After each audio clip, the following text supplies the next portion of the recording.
Social media in 2025, phew, guys, things are moving fast. Just when creators started adjusting to short-form videos, AI-generated content, and stricter monetization rules, the platforms threw in a whole new curveball. So, the big question is, what's next for creators? Are we heading toward more freedom, or more restrictions? Let's break it down.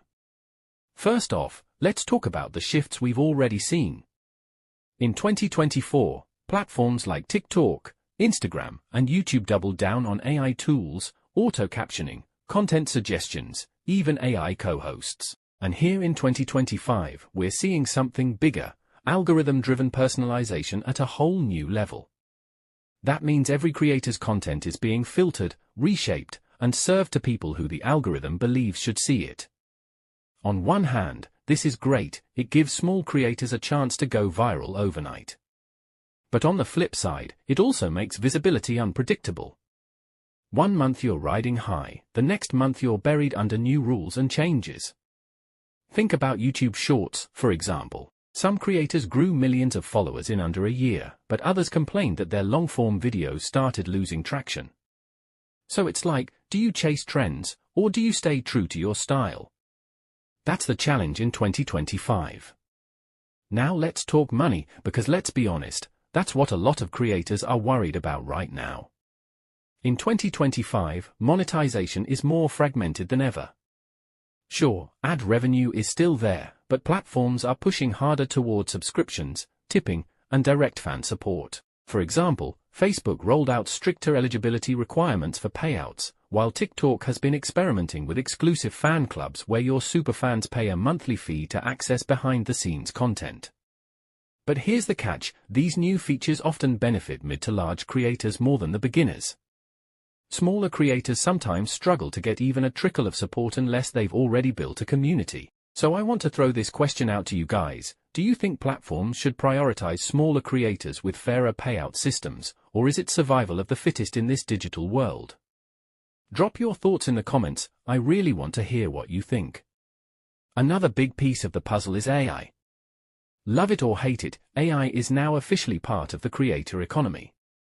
We're seeing AI-generated influencers on Instagram with millions of followers, virtual YouTubers streaming daily, and even AI tools that can edit videos, write captions, and schedule posts in seconds. Now, here's the debate, is AI empowering creators, or is it replacing them? On the empowering side, AI is saving creators hours of work. A solo creator can now compete with a full team by using AI editors, voice generators, and design tools.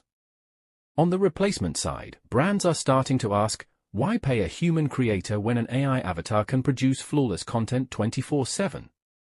For example, last year a major skincare brand partnered with an AI-generated model instead of a real influencer.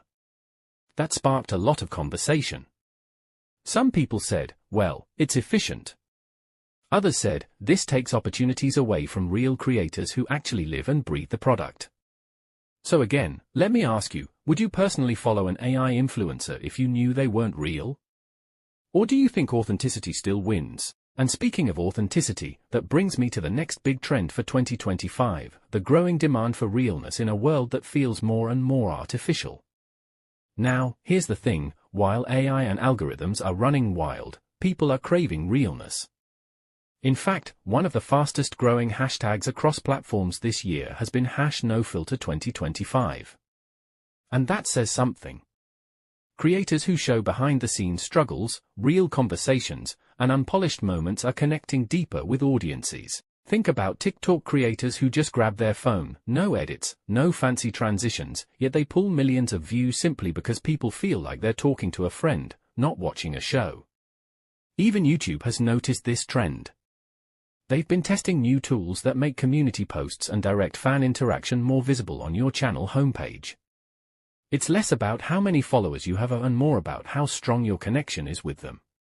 So if you're a creator, ask yourself, am I chasing views, or am I building a community? Because in 2025, community seems to be the currency that lasts longer than viral fame. Another big shift? Niche content is winning. Broad content is starting to get drowned out, while creators who lock into a specific niche are thriving. Take podcasts, for example. Instead of generic talk shows, we're seeing micro-podcasts, like a 5-minute daily show just about gaming strategies, or a channel dedicated solely to budget travel hacks. And audiences are loyal to those niches.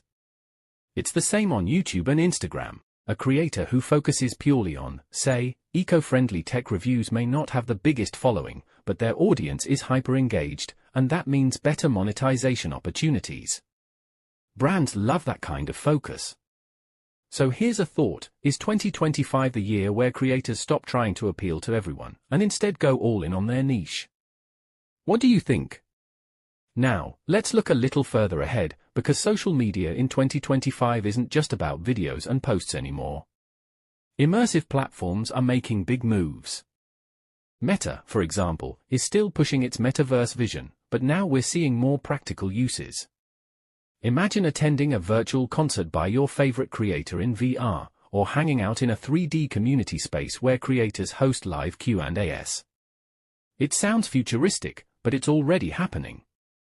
Even YouTube has been experimenting with AR filters that let viewers interact with creators in real time.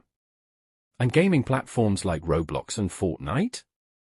They're quietly becoming social hubs where creators host events and build mini-communities. The big question is, will audiences actually adopt this en masse, or will it stay niche like VR headsets? Because as cool as it is, not everyone wants to strap on goggles just to watch their favorite YouTuber. Still, it's definitely a space to watch. So, where does this leave us as creators in 2025? On one hand, the opportunities are endless: AI tools, niche markets, immersive spaces, stronger fan support. On the other hand, the challenges are real: algorithm unpredictability, tougher monetization, and the competition with AI itself. It's like we're standing at a crossroads. Do we adapt to every trend and risk burning out, or do we focus on authenticity and community, even if it means slower growth? And honestly, there's no one-size-fits-all answer. Some creators will thrive by going all in on tech and automation, while others will win by simply being real and connecting with people. The beauty is, you get to decide which path works for you. Alright, let's zoom out a little. If 2025 is already shaking things up, what could 2026 and beyond look like for creators? First prediction: platform consolidation. Right now, creators are juggling YouTube, TikTok, Instagram, X, Facebook, maybe even LinkedIn or Snapchat. But the truth is, most people don't want to keep switching between 6 or 7 apps.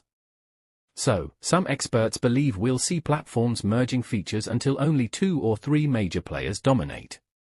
Imagine TikTok becoming the new hub for shopping, content, and messaging, or YouTube integrating live-stream shopping more aggressively. That would completely reshape how creators choose where to post. Second prediction: regulation. Governments are stepping in more than ever, especially around privacy, misinformation, and AI content. We've already seen Europe pass laws about digital transparency, and the US is debating stricter rules on how algorithms push content. This could mean more red tape for creators, but also, possibly, more fairness if platforms are forced to be transparent about how they distribute visibility.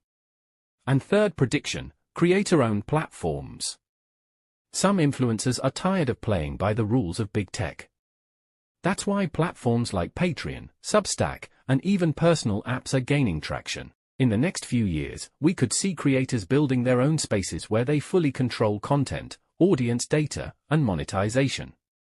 Imagine your favorite YouTuber having their own app, with zero algorithm interference. That could be huge.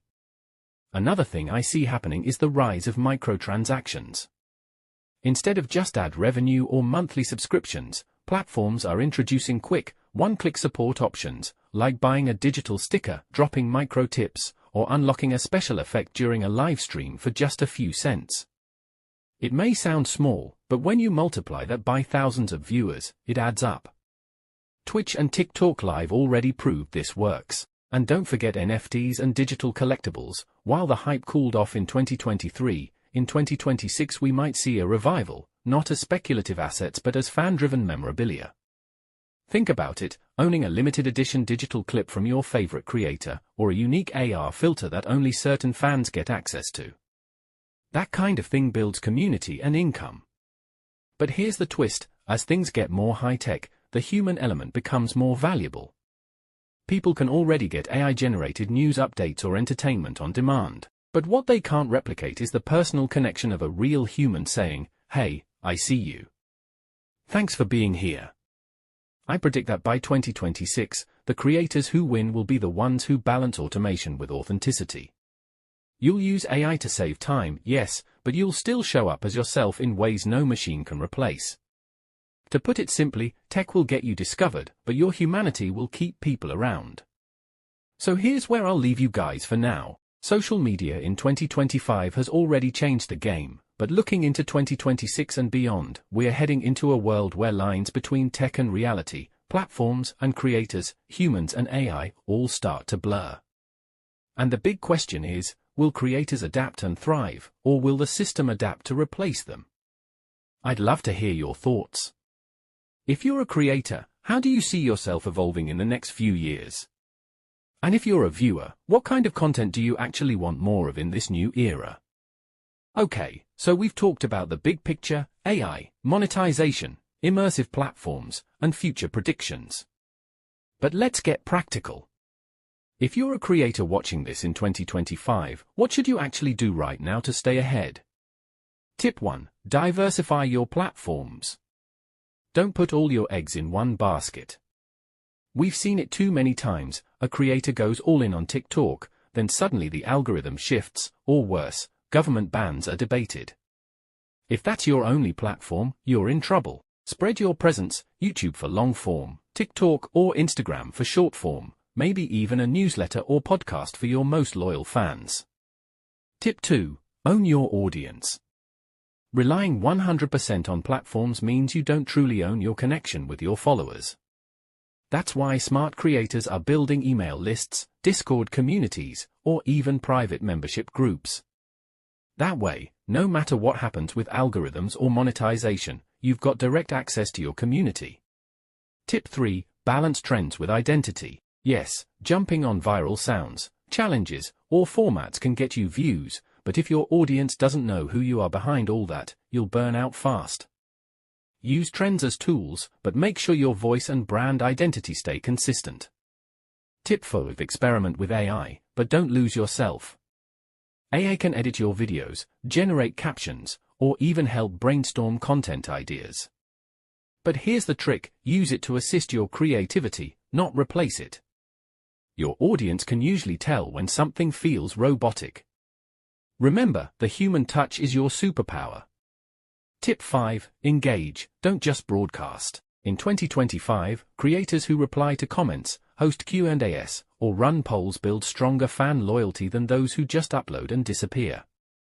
Even something as simple as pinning a thoughtful comment under your video can make your viewers feel seen, and they'll stick around for more. Let me give you a couple of quick real-world examples of creators who are winning with these strategies. Case 1. The micro-niche YouTuber. There's a creator who only makes short, 3-minute reviews of affordable gadgets under $50. Doesn't sound flashy, right? But their channel blew up because the audience knows exactly what they're going to get every time. That's niche domination in action. Case 2. The community builder. Another creator started a Discord group where fans can share their own content ideas and get feedback. The result? That creator's engagement skyrocketed because fans feel like part of the process. Case 3. The AI-assisted solo creator. One solo podcaster now uses AI to edit their episodes, design their cover art, and schedule social posts. Instead of spending 20 hours a week on production, they spend that time actually connecting with listeners and refining their storytelling. That's how you use tech to buy back your time. These are just a few examples, but they prove that it's not about being the biggest creator, it's about being the smartest creator. And honestly, these tips and examples all point to the same truth: the creator economy in 2025 isn't just about content, it's about strategy. The way you position yourself now could decide whether you're still growing in 2026 or whether you get left behind in the noise. So, here's the bottom line: social media in 2025 is both exciting and unpredictable. For creators, it's not just about chasing the latest feature or algorithm, it's about finding that balance between using technology smartly and staying true to yourself. Platforms will keep changing, AI will get smarter, monetization rules will get stricter, and new trends will rise and fall. But one thing will always stay the same: audiences are looking for connection. If you can build that trust, that sense of community, then no matter what changes come, you'll always have a place in the digital world. Now, I want to throw it back to you. What do you think is next for creators? Will AI take over, or will authenticity win in the long run? I'd love to hear your take, so drop your thoughts in the comments below. And hey, if you found value in this video, don't forget to hit that like button, share it with a friend who's also navigating this creator journey, and of course, subscribe to Tap and Trend so you don't miss what's coming next. Because trust me, we've only just scratched the surface of what's ahead. Until next time, keep creating, keep adapting, and keep pushing the culture forward.